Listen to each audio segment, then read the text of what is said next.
আসসালামু আলাইকুম ওয়া রাহমাতুল্লাহ। বিসমিল্লাহির রহমানির রহিম। নাহমাদুহু ওয়া নুসাল্লি আলা রাসূলিহিল কারীম। মহান রব আল্লাহ তাআলার দরবারে অপরন্ত শুকরিয়া যে আমরা 2025 সনে দারুন নাজাত সিদ্দিকিয়া কামেল মাদ্রাসা থেকে যারা দাখিল পরীক্ষায় অংশগ্রহণ করবে সেই পরীক্ষার্থীদের সফলতার জন্য, ভালো পরীক্ষা দিতে পারে এজন্য এই দোয়ার মাহফিলে সবাই শরীক হতে পেরেছি, এজন্য শুকরিয়া আদায় করি আলহামদুলিল্লাহ। আল্লাহ তাআলা এই দোয়ার মাহফিলকে কবুল করুক এবং আমাদেরকে কবুল করুক। বিশেষত তোমরা যারা পরীক্ষা দেবা সবার প্রতি আল্লাহ অনুগ্রহ নাজেল করুক। তোমাদের সবাইকে আগত পরীক্ষা সহ জীবনের সব ক্ষেত্রে আল্লাহ যেন সফলতা দান করে, এজন্য বিনয়ের সাথে আল্লাহর সাথে দোয়া করি। সকলে বলো আল্লাহুম্মা আমিন।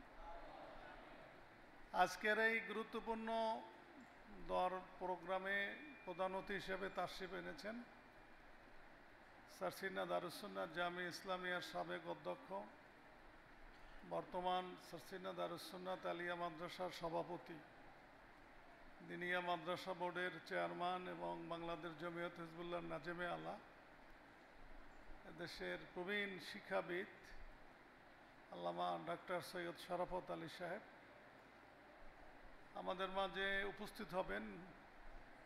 বিশেষ অতিথি হিসাবে আমাদের ভান্ডারিয়া সিদ্দিকিয়া কামেল মাদ্রাসার মহতরম অধ্যক্ষ এবং ভান্ডারিয়া দরবার শরীফের গদিনিসীন পীর আল্লাহ মাওলানা আবুল ইরশাদ মোহাম্মদ সিরাজুল মুনির। এছাড়াও এখানে মঞ্চে আছেন আমাদের ডগাইয়ের দারুস সুন্নাত ফাজিল মাদ্রাসার ভারপ্রাপ্ত অধ্যক্ষ রশিদ আহমদ সাহেব, আমাদের গভর্নিং বডির সদস্য আলহাজ কারি হাসান আলী সাহেব, আমার সহকর্মী শিক্ষকবৃন্দ এবং আমার প্রিয় শিক্ষার্থীরা। নানা কারণে দাখিল পরীক্ষা অনেক পরে আজকে অনুষ্ঠিত হচ্ছে। পরীক্ষাটি হওয়ার কথা ছিল ফেব্রুয়ারি মাসে, সেই পরীক্ষা এখন এপ্রিল মাসে হইতেছে।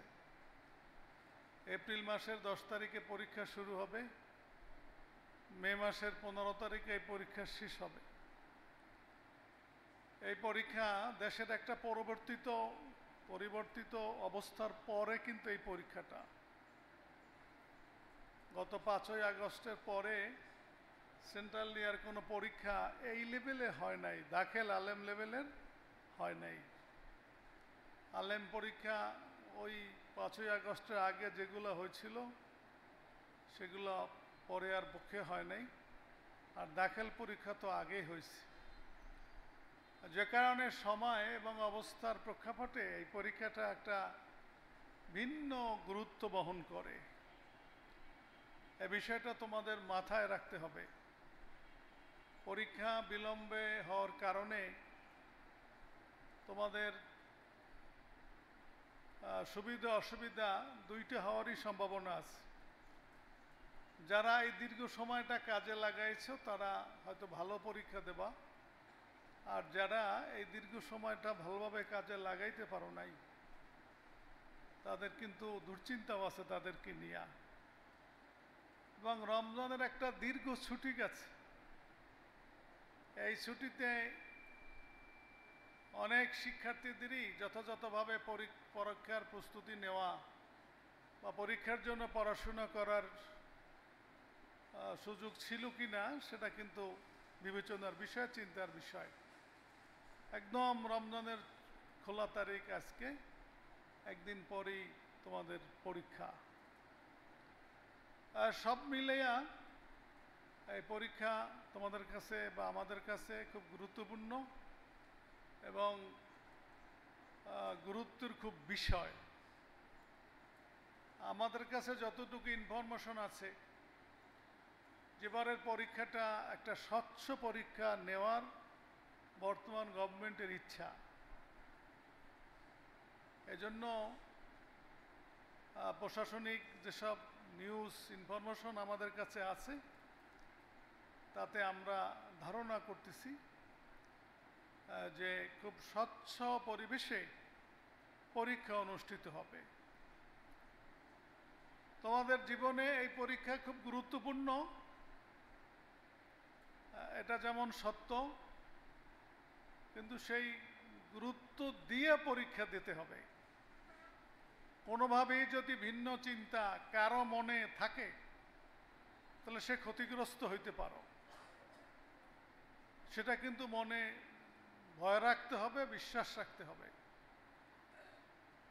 এজন্য পরীক্ষা বিলম্বে হোক, পড়াশোনা করতে না পারো, পরীক্ষা খুব কঠোর শৃঙ্খলা বা কঠোর আইন শৃঙ্খলা বাহিনীর দৃষ্টির মধ্য দিয়ে হোক, সব কিছুর মধ্য দিয়ে আমাদের ভালো পরীক্ষা দিতে হবে আল্লাহর রহমতে, এবং ভালো ফলাফল করতে হবে। এই জন্য ভালো পরীক্ষা দেওয়া এবং ভালো পরীক্ষার ফলাফল করার জন্য প্রথমত আল্লাহ পাকের অনুগ্রহ দরকার। আমরা ব্যক্তিগতভাবে তোমাদের জন্য, বা তোমাদের অভিভাবকরা তোমাদের জন্য, তোমাদের শিক্ষকরা তোমাদের জন্য, বা তোমরা নিজেরা নিজেদের জন্য অবশ্যই আল্লাহ তাআলার কাছে দোয়া করতেছো যাতে ভালোভাবে পরীক্ষা দিতে পারো, আল্লাহ পাকের অনুগ্রহ যেন তোমাদের প্রতি নাজিল হয়। বারবার সেই পুরান কথা শুনাই তোমাদেরকে, বলি তোমাদেরকে, আল্লাহ পাকের অনুগ্রহের জন্য আল্লাহ পাকের নাফরমানির থেকে বেঁচে থাকা দরকার। নাফরমানির থেকে আল্লাহ তাআলার কাছে তওবা করা দরকার। তোমরা যারা পরীক্ষা দাও বা আমরা যারা আছি, কেউ বলতে পারি না যে আমরা গুনার সাথে জড়িত হই নাই, এটা বলা যায় না। বরং তোমাদেরও বিভিন্ন ইনফরমেশন যে আমাদের কাছে আছে পৌঁছে, সেটা অনেক সময় কিন্তু কষ্টদায়ক। এজন্য প্রথমত আমাদের উচিত অতীতের গুনাহ থেকে আল্লাহর কাছে তওবা করা। খালেজভাবে আমরা তওবা করব যে অতীতে যত গুনাহ হয়েছে আল্লাহ যেন সেটা দয়া করে কি করেন, ক্ষমা করেন। যখনই অতীতের গুনাহ ক্ষমা হবে, ভবিষ্যতে বা বর্তমানে গুনাহ যদি আমরা না করি, তাহলেই আমরা আল্লাহ পাকের অনুগ্রহ প্রাপ্ত হব। তোমরা অনেকে পিতামাতার সাথে, অনেক পিতামাতার সাথে আমার কথা হয়, আমাদের কথা হয়। অনেক পিতামাতা তোমাদের প্রতি, সন্তানদের প্রতি সন্তুষ্ট থাকে না। পড়তে বললে পিতামাতার সাথে খারাপ আচরণ করে। একজন অভিভাবক আমাকে বলছে যে গায়ে হাতও তোলে ছাত্রেরা, সন্তানরা।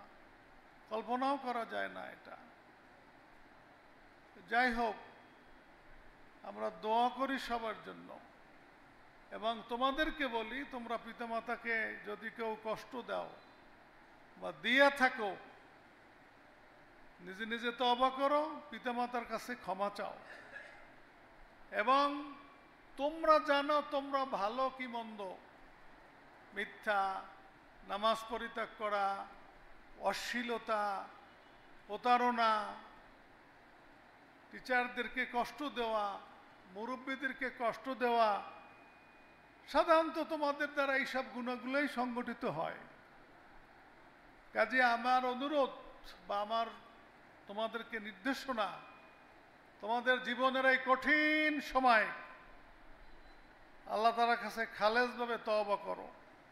নিজে নিজে হিসাব করো যে তুমি গুনাহ করছো কিনা, তুমি নামাজ ছাড়ছো কিনা, তুমি কোনো অশ্লীলতায় লিপ্ত হইছো কিনা, তুমি পিতামাতাকে কষ্ট দিছো কিনা, তুমি মিথ্যা কথা বলছো কিনা, নিজে নিজে জিজ্ঞাসা করো। আমরা তো সবাইকে দেখি যে তোমরা তালবে আলিম, দারুন নাজাতের ছাত্র, দারুন নাজাতের লেবাস পোশাকে তোমরা আছো, আমাদের সান্নিধ্যে দীর্ঘদিন তোমরা ছিলা। এটা তো বাস্তব। তুমি নিজের কাছে নিজে জিজ্ঞাসা করো, তোমাদের যে বয়স, তোমাদের যে চেহারা, তোমাদের জীবন কিন্তু অনেক দূরে তোমাদেরকে যাইতে হবে। সেখানে গুনায় যদি তোমাদেরকে আচ্ছাদিত করে, গুনার সাথে যদি তোমরা জড়াইয়া পড়ো, তাহলে কিন্তু সামনে চলা, সামনে যাওয়া, বড় হওয়া, এটা কিন্তু খুব কঠিন হবে। তোমাদের এই বয়স, এই নবম দশম আলেম, এই 4 বছর, এই বয়স মানুষ খালি উড়ে উড়ে গুনার দিকে পড়ে। ওই উই পোকার পাখা হইলে যেমন দেখছো না, বৃষ্টির পরে উই পোকা বাইরায়, পাখা আলা উই পোকা, ওরা আগুন দেখলে খালি লাফ দিয়ে পড়ে, লাফ দিয়ে পড়ে, পুড়িয়া মরে, আগুনের মধ্যে পড়িয়ে মরে। ঠিক এই নবম দশম আলেমের এই বয়সটা তোমাদের জীবনে এরকম একটা বয়স যে অনেক সময় এই সময় ছেলেরা এমন সব গুনায় লিপ্ত যে গুনায় সেই ছেলের সারা জীবন নষ্ট হয়ে যায়। এজন্য নিজের কাছে নিজে হিসাব নাও যে তুমি কি করছো, তুমি কি করছো, হিসাব নাও। হ্যাঁ, ভয় নাই, আল্লাহ পাক গফুর, গফফার, রহিম, রহমান। ইসলামে, কোরআন হাদিসে তওবার খুব গুরুত্ব। খালেজভাবে তওবা করলে একেবারে গুনাহ না করে আর যে তওবা করে একই রকম হয়ে যায়, হাদিসের ভাষা। এজন্য তোমরা খালেজভাবে তওবা করবা। আর কোনো ব্যক্তি সংশ্লিষ্ট যদি গুনাহ হয়, পিতামাতার সাথে গুনাহ করা, ওস্তাদদের সাথে বেয়াদবি করা, তাহলে এগুলা তোমরা ক্ষমা চাইয়ে নেবা। আনুষ্ঠানিক এখানে তোমরা বলো। এবং শিক্ষক আমরা যারা কখনো ছাত্রদের কোনো আচরণে কষ্ট পাইলে এটা মনে রাখি না, মনে করি যে এটা পোলাপান মানুষ, ভুল হইতেই পারে। তারপরও তোমার কর্তব্য ক্ষমা চাওয়া। তোমাদের পিতামাতা তোমাদের প্রতি আরো অনুগ্রহশীল। পিতামাতার দোয়ার গুরুত্ব কিন্তু অনেক অপরিসীম। এজন্য পিতামাতার সাথে যারা দুর্ব্যবহার করছো, খারাপ আচরণ করছো, বা পিতামাতা খুশি হয় নাই এমন আচরণ করছো, আমার এই পরীক্ষার পূর্বে তোমাদের কাছে আমার বলা, তোমরা তাদের কাছে ক্ষমা চাবা। তোমার মা, তোমার বাবা পা ধরিয়া মাপ চাবা, দোয়া চাবা যে আব্বা, আম্মা, আপনার দোয়া ছাড়া এই পরীক্ষা আমি সফল হইতে পারবো না। প্রথমত তওবা করবা, আর দ্বিতীয়ত যে অন্যায় গুনাহের কাছ থেকে তওবা করবা, এই কাজগুলো আর করবা না। সেটা অশ্লীলতা হোক, সেটা নামাজ তরক হোক, পিতামাতা মুরব্বীদের সাথে অসুন্দর আচরণ হোক, এর থেকে বিরত থাকবা। তোমরা নেক আমল করবা, দোয়া করবা, দেখবা আল্লাহ তাআলা তোমাদেরকে, হ্যাঁ ওদিকে চাপে বসতে, আল্লাহ তাআলা তোমাদেরকে বরকত দেবে, তোমাদেরকে সাহায্য করবে। বিশ্বাস রাখো, এই কথা বিশ্বাস রাখো। আল্লাহর রহমত ছাড়া কোনোভাবে সফল হওয়ার সুযোগ নাই। এবং তোমার স্বার্থেই প্রয়োজন আল্লাহ পাকের অনুগ্রহ। জীবনের সফলতা তোমার জন্য, তোমারই কল্যাণ বেশি। তোমরা সবাই জিপিএ 5 পাইলে আমরা খুশি হব, মাদ্রাসার সুনাম হইবে, এটা ঠিক। তুমি জিপিএ 5 নিয়ে সারা জীবন সামনে আগাই যাইতে পারবা। আলেমে ভালো রেজাল্ট করার সাহস তোমার মনে সৃষ্টি হবে, আগ্রহ সৃষ্টি হবে। উচ্চশিক্ষার ক্ষেত্রে যখন দেখবে তুমি দাখিলে প্লাস পাইছো, তারা গুরুত্ব দেবে। চাকরির ক্ষেত্রে যখন দেখবা এ প্লাস পাইছো, তখন তোমাকে গুরুত্ব দেবে যে দাখিলে এ প্লাস পাইছে, ছেলের বেসিক ভালো। এজন্য তোমার প্রয়োজনেই কিন্তু এই রেজাল্টটা দরকার। আর রেজাল্টের জন্য আল্লাহ পাকের অনুগ্রহ দরকার। আর সামনে পরীক্ষার যে সময় আছে, অনেক সময় 10 তারিখ থেকে 15 তারিখ, 1 মাসেরও বেশি সময় পরীক্ষা, 10, 12, 15 দিন যাই থাকুক না কেন, এই সময় যেন তোমাদের শারীরিক কোনো সমস্যা না হয়, সেই দিকে খেয়াল রাখা দরকার। প্রচণ্ড গরম পড়ে, অনেক রোগ শোক কিন্তু এখন চলে, ঠান্ডা, কাশি, অনেক রকমের মাথা ব্যথা, পেট খারাপ।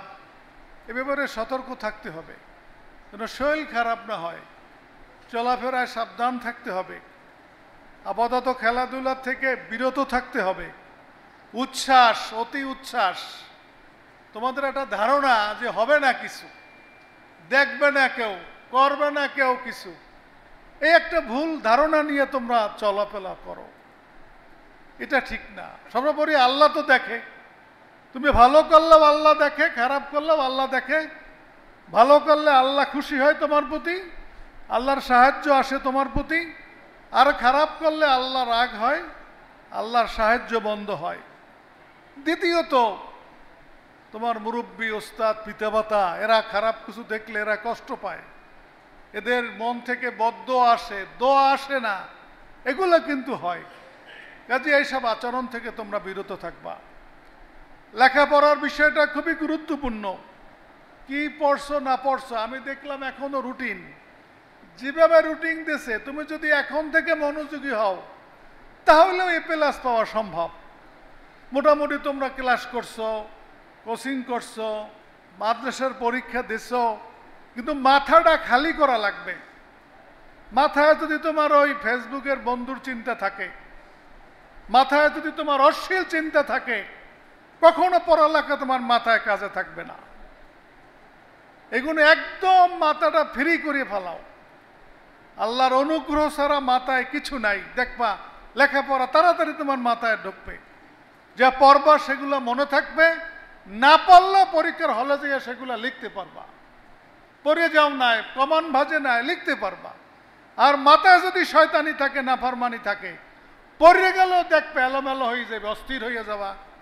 লিখতে গেলে বানান ভুল হইবে, লেখা দিলে লাইন ব্যাখ্যা হয়ে যাইবে, লেখা দিলে দেখবা যে এক চ্যাপ্টার আগেরটা সেটা পরে মনে আইবে, এরকম হইবে। আর আল্লাহর অনুগ্রহ যদি তোমার প্রতি নাজেল হয়, তখন দেখবো তোমার মাথায় স্থিরতা আসবে, আল্লাহর সাহায্য আসবে। এজন্য তোমাদের জেহেন, অন্তর পরিষ্কার করো, পবিত্র রাখো, দেখবা সারা জীবন কাজে লাগবে।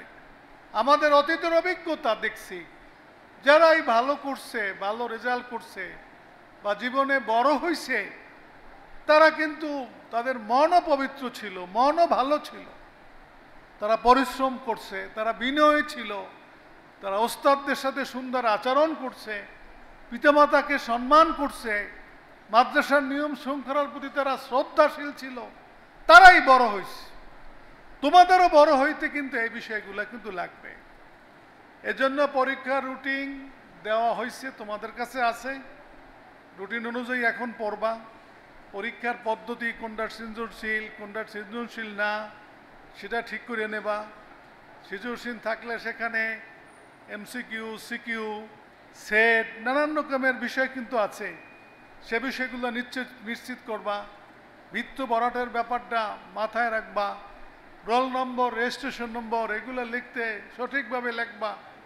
সময় বন্টনটা ঠিক করে নেবা, যে 5টা প্রশ্ন উত্তর দেওয়া লাগবে, 5টা প্রশ্নে কতটুকু সময় তুমি একটা প্রশ্নে পাবা।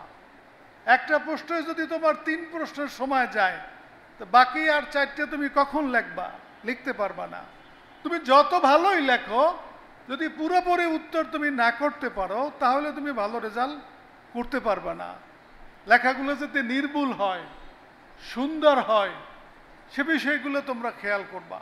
লাইন যাতে সোজা হয়, খাতা যাতে পরিচ্ছন্ন হয়, অতিরিক্ত কাগজ যাতে নষ্ট না হয়, আবার এমন কি গেজি করবা না যেটা অসুন্দর লাগে, খারাপ লাগে, এমন যেন না হয়, সে বিষয়টাও তোমরা খেয়াল করবা।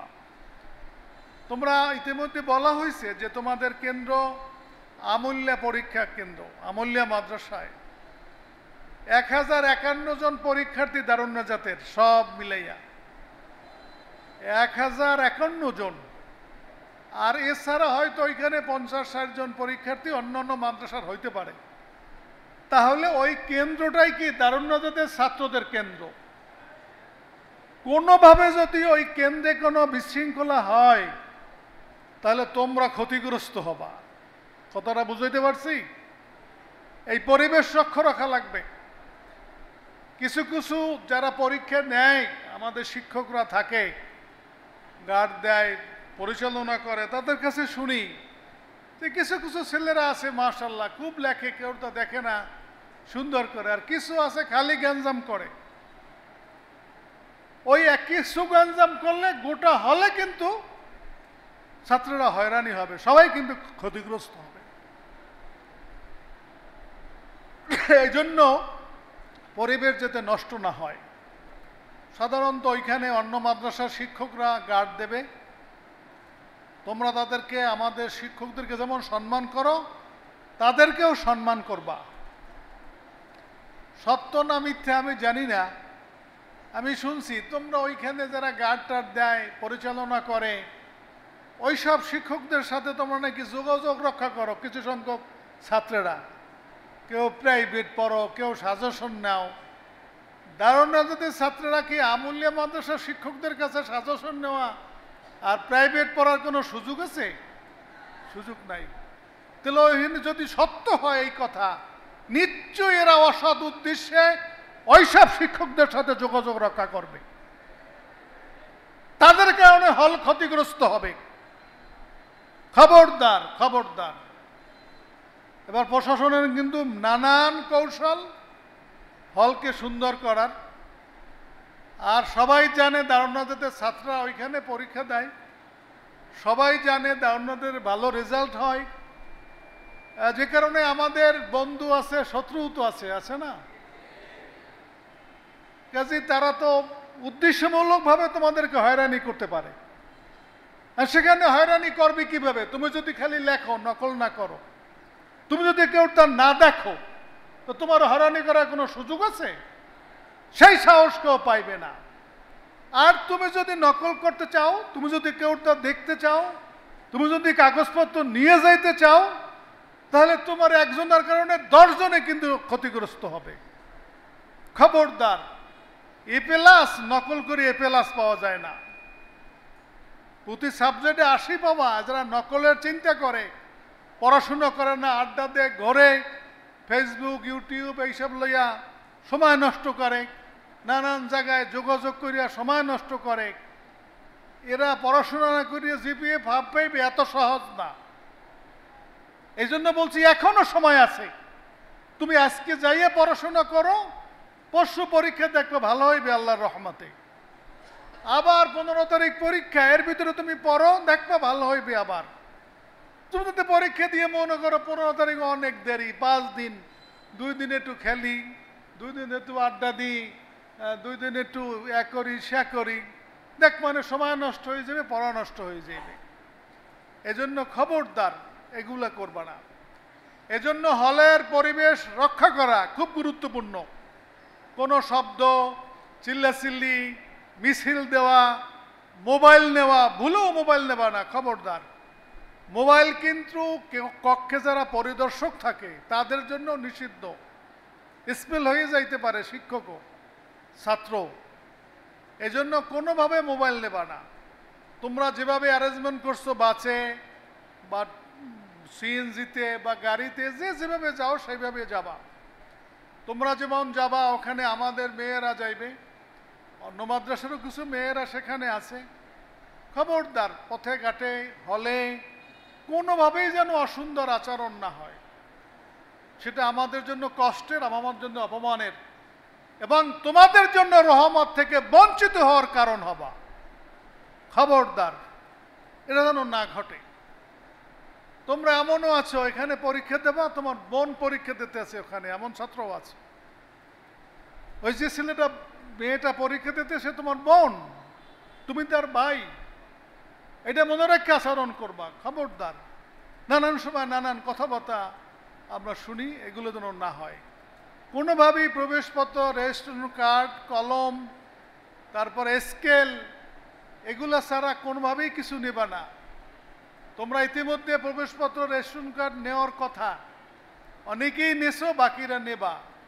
মাদ্রাসার কোনো ধরনের পাওনা দাও না, আবাসিক ছাত্রদের আবাসিক পাওনা দাও না, অনাবাসিক ছাত্রদের অন্য পাওনা দাও না, বাকি থাকলে সেগুলো দিয়ে তোমাদের প্রবেশপত্র, রেজিস্ট্রেশন কার্ড নেবা, এবং এইটা ফটোকপি করবা।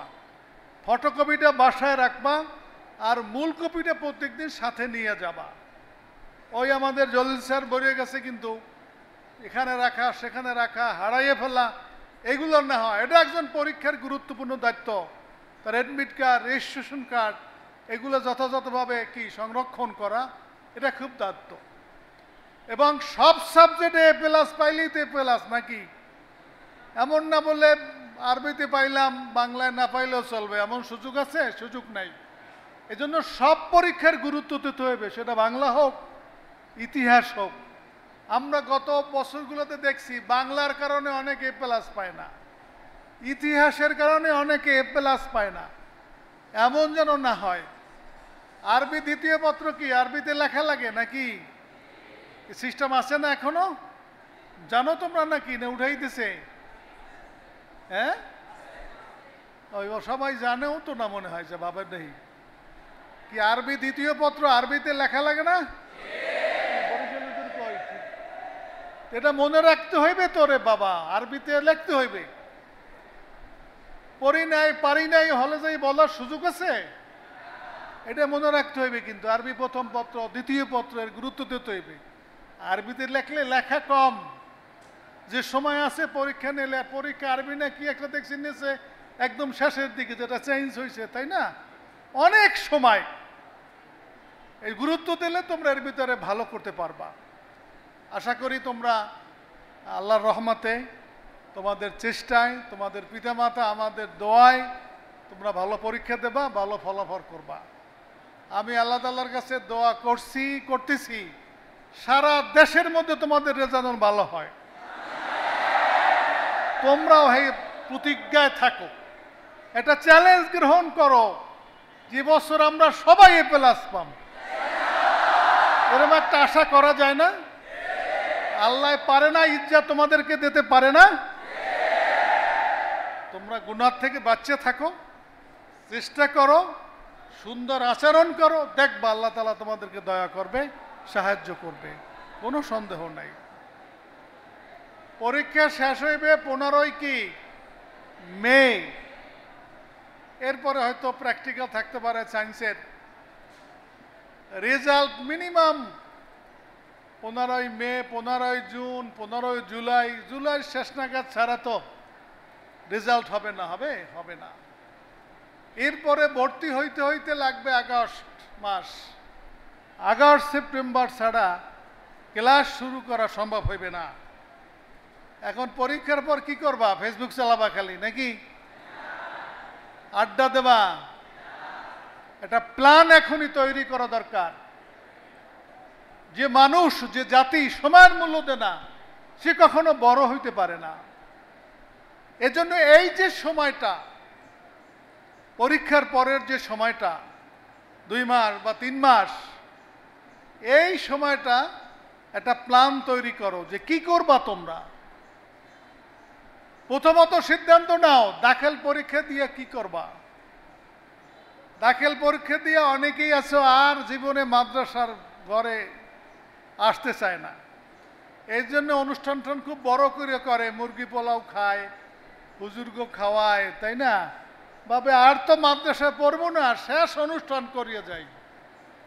কেবল দাখিল, তোমার আলেম, ফাজেল, কামেল, অনার্স, মাস্টার্স, কত কিছু বাকি রয়েছে।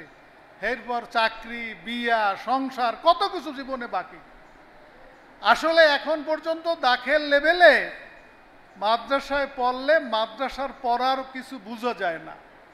এরপরও তোমরা তো দাখিলে পড়ে আইছো করোনা, দাখিলে পড়ে আইছো 5ই আগস্টের বিপ্লব, এইতে তোমাকে সময় গেছে না? পড়াশোনা হয় নাই, সিলেবাসের গন্ডগোল গেছে না? ক্যারিকুলাম বই কিছু নাই পড়ার। এই সব ঝামেলা কিন্তু তোমাদের উপর দিয়ে গেছে। করোনা গেছে, করোনার পরে সিলেবাসের ফেতনা গেছে, এরপরে আবার এই যে আন্দোলন গেছে। সব কিছু মিলাইয়া তোমাদের পড়াশোনা দাখিল লেভেলের যে মানের হওয়ার কথা ছিল সেটা হয় নাই, বা তোমাদেরও যে মানের করার কথা ছিল সেটা কিন্তু তোমরা করতে পারো নাই। এটা বাস্তব। এখন আমি মনে করি যে আলেম পর্যন্ত যদি পড়ো তাহলেও মনে করো মাদ্রাসা পড়ার কিছুটা বুঝ পাওয়া যায়। তোমরা আলেমে মিশকাতের বড় একটা অংশ পড়বা, সর্বেকা পড়বা, নুরুল আনোয়ার পড়বা, কোরআন শরীফের বড় একটা অংশের অনুবাদ পড়বা, এবং এগুলো মৌলিক কিতাব, মাদ্রাসা শিক্ষার মৌলিক কিতাব। আর এখানে যেহেতু মান কলেজ এবং মাদ্রাসার একই, তোমরা আলেম পাশ করিয়া ভালো করলে যারা সায়েন্সের আছো মেডিকেলে পাবা। এবার যে দুইটা ছেলে আমাদের মেডিকেলে চান্স পাইছে, দৌড়াক দুটো আলেম পাশ করা, তোমরা জানো সেটা। এবার আলেম পরীক্ষা দিয়ে যারা পাশ করছে, দুইটা ছেলে পাবলিক মেডিকেলে ভর্তি হয়েছে, একটা চট্টগ্রাম আর একটা সিলেট।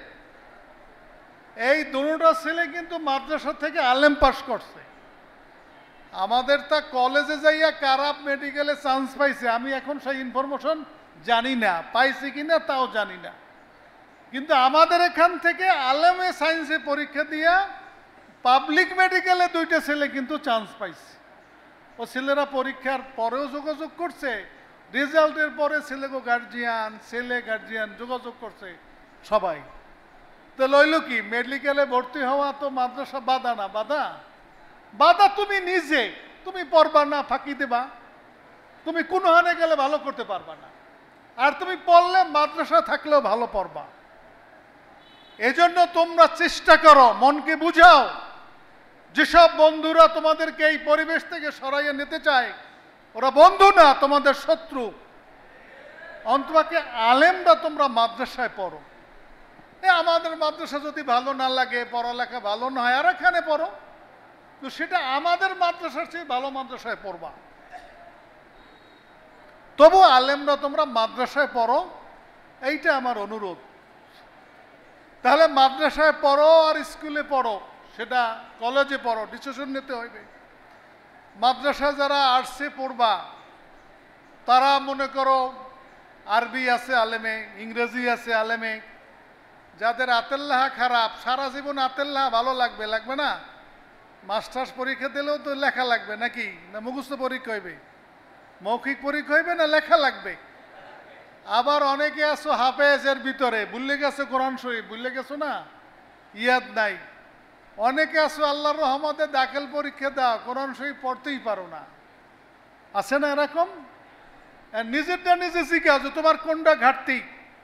এই পরীক্ষার পরে সময়টা আরবি শেখো, ইংরেজি শেখো, হাতের লেখা ভালো করো, কোরআন শরীফ শেখো। যারা ইয়াদ নাই, ভুলে গেছো, তারা কি কোরআন শরীফ পড়ো। যারা হাফেজ হইতে পারো না এখন আবার, তারা এখন হাফেজ হও। আমাদের এই যে টাক্সিসিতে এই বন্ধেও কিন্তু যারা এই পরে ক্লাসে পড়ে, এরা এখন হাফেজ হওয়ার একটা গ্রুপ চলতে আছে, আমাদের হেফজুল কোরআনে চলতে আছে। এখন তারা হাফেজ হইতে চাইতেছে অসময়ে, এই দাখিল পরীক্ষা দিয়ে, আলেম পরীক্ষা দিয়া। তোমরা সেই গ্রুপে অ্যাড হয়ে যাও।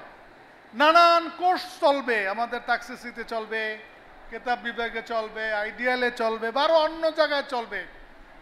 দাখিল পরীক্ষা দিয়া কোর্সে ভর্তি হও। যারা আলেমে এখন দাখিলে বিজ্ঞান পরীক্ষা দেবা, বিজ্ঞানে পড়বা, তারা এখনই আলেমে তোমার মনে করো physics, chemistry, biology, higher math 200 number করে 600 নাম্বার, এরপর ইংরেজি 200 নাম্বার তো আছেই। তোমরা এই পরীক্ষা দিয়ে এই জব টাইমে আল্লাহ রহমতে পাস তো করবাই, ভালো পাস তোমরা করবা। তোমরা আলেমে যেহেতু বিজ্ঞান পড়বা, এই টাইমটা তোমরা বাস এই ফিজিক্স, কেমিস্ট্রি 2টা সাবজেক্ট শেষ করে ফেলাও, পড়াটা অ্যাডভান্স করে ফেলাও। অ্যাকচুয়ালি মাদ্রাসায় কেন, কলেজেও আলেমের যে সিলেবাস, আলেমের যে সাবজেক্ট এবং ক্লাসে যে কার্যঘণ্টা, এবং এমনিই তো তোমাদের বছর আগেই গেল, পিছিয়েই গেল। আমাদের সেশন জট কিন্তু এই ভর্তি হইতে সেশন জট শুরু হয়ে যায়, পরীক্ষা নিতে নিতেই খেলে সেশন জট শুরু হয়, তা কিন্তু না। নানান ফর্মালিটি, আন্তবোর্ড, এটা সেটা, নানান কিছু। কাজে এই পরীক্ষার পরে এই সময়টা যারা সায়েন্সের ছাত্র, তোমরা ফিজিক্স, কেমিস্ট্রি, হায়ার ম্যাথ এগুলো স্যারদের কাছে পড়ো। অনেক কোচিং সেন্টার আছে, সেখানে পড়ো। সব তো পারা যাইবে না, 2টা সাবজেক্ট শেষ করো। ফিজিক্স, কেমিস্ট্রির এই 2টা তো বেসিক সাবজেক্ট, এই 2টা সাবজেক্ট 400 নম্বর পড়ে ফেলাও।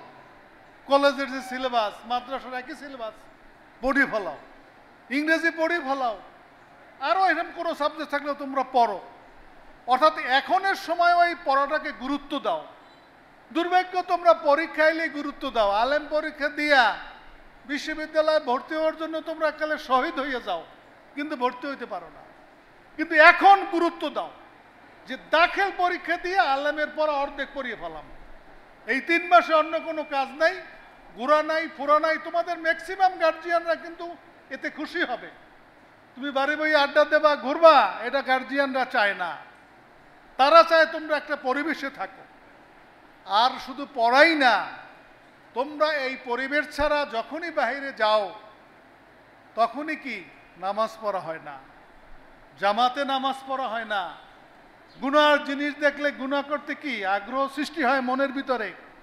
আর যদি এরকম একটা কোর্স টোর্স নিয়ে তোমরা থাকো তাহলে কি হইবে, গুনার থেকেও তোমরা কিন্তু বাঁচতে পারবা। এজন্য এই দাখিল পরীক্ষার পরে আমার এই কথাটা তোমরা ভালো করে মনে রাখো যে সায়েন্সের ছাত্ররা সায়েন্সের সাবজেক্ট ইংরাজি এগুলা পড়বা, কোর্সে ভর্তি হবা। আর আর্টসের ছাত্ররা আরবি ভাষা, ইংরাজি, কোরআন শরীফ, হাতের লেখা এগুলো তোমরা ঠিকমতো কি শিখবা, পড়বা, যাতে আগামী আলেমে তোমাদের পড়ার ভালো হয়, রেজাল্ট ভালো হয়, জীবনে কাজে লাগবে। দেখো তোমরা বিশ্ববিদ্যালয়ে পড়বা, এই দাখিলের রেজাল্ট নাম্বার কাউন্ট হইবে, জিপিএ পাইলে সেখানে নাম্বার কিন্তু বাড়ে, আলেমের নাম্বারও কিন্তু কাউন্ট হইবে। যে আলেমে যেন ভালো করতে পারো সেই প্রস্তুতিটা দাখিল পরীক্ষা দিয়ে শুরু করবা। এই পরীক্ষা পর্যন্ত থাকবা দাখিল পরীক্ষা ভালো করার চিন্তায়, আর পরীক্ষার পরে যাবা আলেমে ভালো করার চিন্তা। প্লাস এর সাথে তোমাদের জীবনমুখী পড়াশোনা করা দরকার। বিভিন্ন বই পুস্তক, মনীষীদের জীবনী, এখন নানান ধরনের বই পুস্তক বাইরে হয়েছে, কোরআনের উপরে, হাদিসের উপরে, বিভিন্ন গবেষণামূলক বই পুস্তক, পত্র পত্রিকা, এগুলো তোমরা পড়বা এবং নিজেকে নিয়ে ভাববা যে বড় হইতে কি দরকার, যারা বড় হয়েছে তারা কিভাবে বড় হয়েছে সে বিষয়গুলো তোমরা মনে রাখবা। যাই হোক, কয়েকটা কথা বলছি, একটা তওবা করা নাকি। প্রথম কথা কি, গুনাহ থেকে তওবা করা। তওবা না করলে কি গুনাহ মাফ হবে না, আর গুনাহ মাফ না হইলে আল্লাহর রহমত আসবে না। আল্লাহর রহমত না আসলে মাথা ঠিক থাকবে না, ব্রেন ঠিক থাকবে না, ভালো পরীক্ষা দেওয়া যাইবে না, ভালো ফলাফল করা যাইবে না, মানুষের সহযোগিতা পাওয়া যাইবে না, মানুষের দোয়া পাওয়া যাইবে না। এজন্য খালেজভাবে তওবা করো। আর তওবা মানে কি, ওই গুনাহ আর জীবনে করবা না। আর এখন নেকামল করো, 5 ওয়াক্ত নামাজ জামাতের সাথে পড়ো, একটু কোরআন শরীফ পড়ো, একটু দুরূদ শরীফ পড়ো, একটু কান্দো। আসরের পরে তো ফাও সময়, রাস্তায় ঘোরো, মসজিদে একটু আগে আসো, আগে এসে দুরূদ শরীফ পড়ে হাত উঠাও যে আল্লাহ আমি গুনাহ করছি, আমারে মাফ করে দাও, আমার এই পরীক্ষা সহজ করে দাও, যা পড়ি মনে করিয়ে দাও, পরীক্ষার হলে যে থাকবে সে যেন আমার দোয়া করে, পরীক্ষার যে খাতা থাকবে এ যেন আমার নাম্বার বেশি দিয়ে দেয়। এগুলো আল্লাহর কাছে বলতে থাকো, আল্লাহ মঞ্জুর করলে সহজ হবে। এবং পরীক্ষার জন্য সার্বিক প্রস্তুতি লেখাপড়ার এখন নাও। আমি বলছি এখন থেকে প্রস্তুতি নিলেও তুমি A+ পাবা। সেই ক্ষেত্রে সতর্ক থাকতে হইবে কোন সিলেবাসটা কেমন, কোনটা তোমার সৃজনশীল, কোনটা MCQ আছে, CQ আছে, এগুলো ঠিক করতে হইবে। বানান ভুল না হয়, লাইন বেঁকা না হয়, পরীক্ষা বিচ্ছিন্ন না হয়, সেগুলো খেয়াল করা লাগবে। রাস্তাঘাটে হলে চলাফেরায় কোনো অসুন্দর আচরণ না হয়, বিশেষ করে মেয়েরা, যেসব শিক্ষকরা গার্ড দেবে তাদের সাথে তোমাদের কোনো অসুন্দর আচরণ না হয়। এবং পরীক্ষা শেষে সময়টা, রেজাল্টের আগের সময়টা কাজে লাগানো। আলেমের পড়া বা উচ্চশিক্ষার পরবর্তী ক্লাসে তোমরা যা পড়বা এই বিষয়ে তোমরা কি এই ফাঁকের সময় অতিরিক্ত পড়বা এবং সিদ্ধান্ত নেবা মাদ্রাসায় পড়বা না কলেজে পড়বা। আমার অনুরোধ তোমরা মাদ্রাসায় পড়বা, তাহলে আর কিছুটা লাইফ তোমাদের এই দিনীমুখী হবে। এরপরে তুমি যা পড়বা, আলেম পাস করার পরে যা করার করবা। আর পরীক্ষার পরে ভালো একটা প্রতিষ্ঠানে ভর্তি হবা, মাদ্রাসায় হবা, সেইটাই আমরা আশা করি। আর কলেজে হইলেও সেটা ভালো কলেজে হবা। আর তোমরা অনেকে অনেক নিচের জামাত থেকে এখানে দাখিল পর্যন্ত আসছো, অনেকে অষ্টম থেকে আসছো, অনেকে ষষ্ঠ শ্রেণীর থেকে আসছো। এই দীর্ঘ সময় তোমাদের সাথে আমাদের একটা পরিচয় হয়েছে, এই মাদ্রাসার নীতি আদর্শ সম্পর্কে একটা ধারণা হয়েছে, তোমরা যেখানে থাকো সেখানে যেন দারুণ্যজাদের ইজ্জতটা থাকে। একজন উপসচিব টেলিফোন করছে এইখানে বসার সময়, শিক্ষা মন্ত্রণালয়, মনিরুজ্জামান ওনার নাম। উনি টেলিফোন করছে, এক ছেলে গেছে ওনার কাছে এখন কি কাগজ টাগজ আনতে, আল আজহারে চান্স পাইছে। ওনারা কি কি জিগাইছে হ্যাঁ কইতে পারে নাই। তুমি দারুণ্যজাদের ছাত্র, এইগুলো পারো না, আবার আজহারে চান্স পাইছো কেমনে তুমি? আর উনি আবার ওনার মোবাইল দিয়ে কল দিয়ে আমার অভিযোগ করতে আছে যে আপনার ছাত্র আজহারে চান্স পাইছে, সে শিখে পারে না, এটা পারে না, তো কি পড়ছে। তাই ওনারা বললাম যে ও চান্স পাইলে কেমন, এত কিছু পারে না, মিশরে আবার চান্স পাইলে কেমন? উনি এবার মোবাইল আবার ওই ছেলেরে ধরাই দিছে। মানে এক একজন মানুষের এক এক স্বভাব। তা ওই ছেলে সালাম দিয়েছে, আমি কে বাবা তুমি বলো যে স্যার এখন শিক্ষা নেব, আপনার কথায় আমি খুব উৎসাহিত হয়েছি, আমি তো ভুলে গেছি আপনি জিজ্ঞাসেন ভয়তে, আমি এখন স্যার এগুলো সব শিক্ষা নেব, এই স্যারেরে করিয়ে খুশি করিয়ে কাগজপত্র সই করাই আনো। আমি বলতে চাই তোমরা যেখানে যাও আমাদের বাণিজ্যটা যেন থাকে, সেটা লেখাপড়ায়, লেবাস পোশাকে, আমল আখলাকে। দারুণ্যজাদের ছাত্র, তুমি নামাজ পড়ো না, তুমি পড়ো না, তুমি দাড়ি কামাও, তুমি পারো না কিছু, এগুলো আমাদের জন্য লজ্জা লাগে। ওই সেদিন একজনে বলছে ওই এনটিএসসির ভাইবা বোর্ডে গেছে, জিজ্ঞাইছে পারে নাই, কয় অন্য মাদ্রাসায় না পারলে তো হেরে পাশ করাই দেওয়া যাইতো, কিন্তু দারুণ্যজাদের ছাত্র এই পারে না, হেরে পাশ করান যায় না। বুঝতে হইবে সময়েরও একটা ব্যাপার। এক সময় আছে দারুণ্যজাদ শুনলেই পার করে দিতে, আবার এখন মাঝে মাঝে সময় মানুষ আসে দারুণ্যজাদ পাইলেই একটু আটকাইতে চেষ্টা করে। কথাটা বোঝো না? সময় মানুষ তো সব একরকম থাকে না, এক সময় থাকে না। এই জন্য তোমাদের দ্বারা আমরা ছোট না হই, তোমাদের দ্বারা এই মাদ্রাসার দুর্নাম না হয়। তোমাদেরকে ভালো করতে, মানুষ করতে আমাদের আন্তরিকতার কোনো ইচ্ছা ছিল, অভাব ছিল না।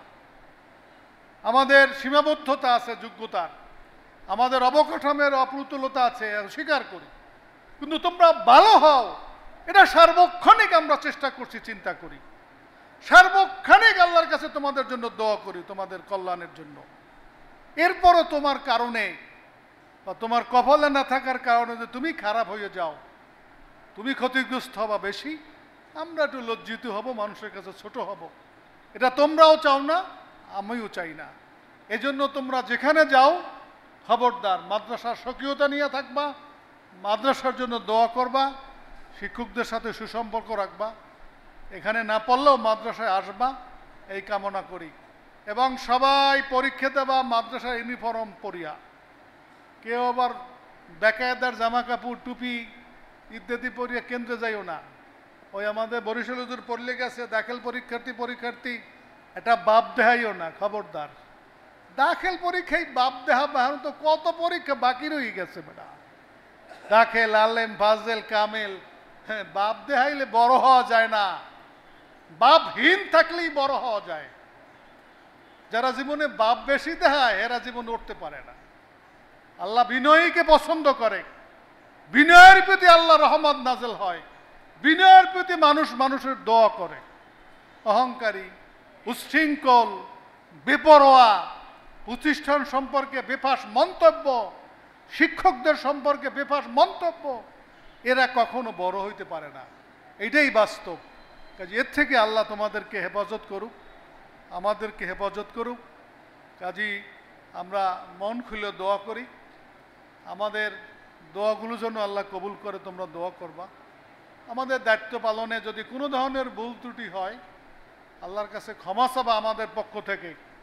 আল্লাহ যেন আমাদেরকে এজন্য জবাবদাহি না করে, শাস্তি না দেয়, আল্লাহ যেন তার থেকে আমাদেরকে মুক্তি দেয়, এই দোয়া করবা।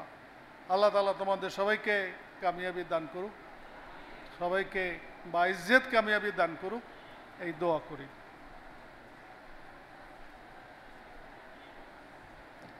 অসংখ্য